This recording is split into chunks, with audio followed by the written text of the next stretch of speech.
On June 19, 2020, protesters pulled down the statue of St. Junipero Serra in San Francisco's Golden Gate Park.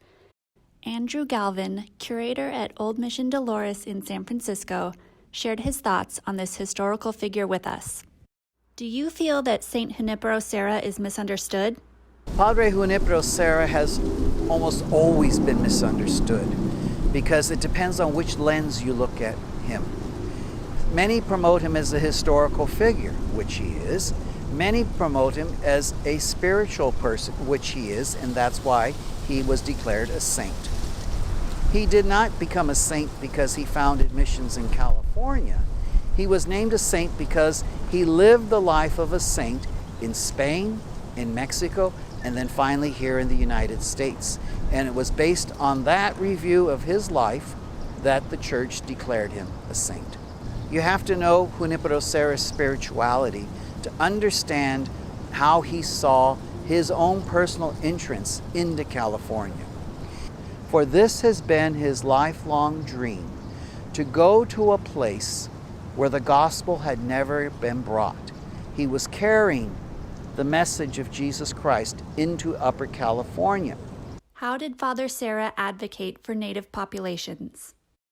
If you look at the map of California, and you look to those 4 presidios that have missions attached to them, Santa Barbara, San Diego, Monterey, and San Francisco.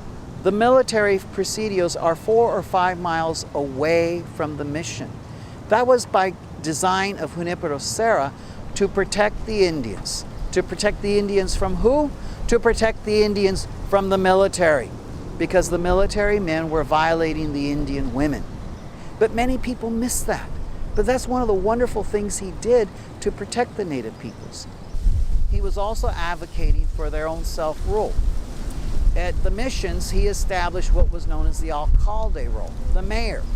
So he would have the Native peoples select their own mayor from among their population to be their mayor, to negotiate with the religious leaders, the padres, and with the military leaders, what would happen to the Native peoples as a community.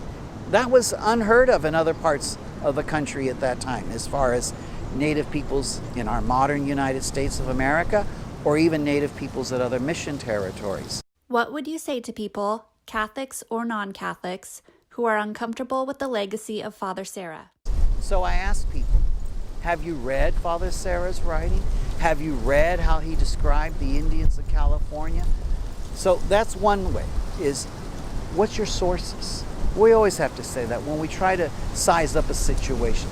Who told you that? Where'd you hear that? So that's one thing. Consider the sources. And there are some wonderful sources that were published at the time 7 years ago, just before Father Serra's canonization. Biographies written by scholars, new scholarship. And it wasn't romantic scholarship. It was people telling the truth about Junipero Serra. So I would suggest consider your sources.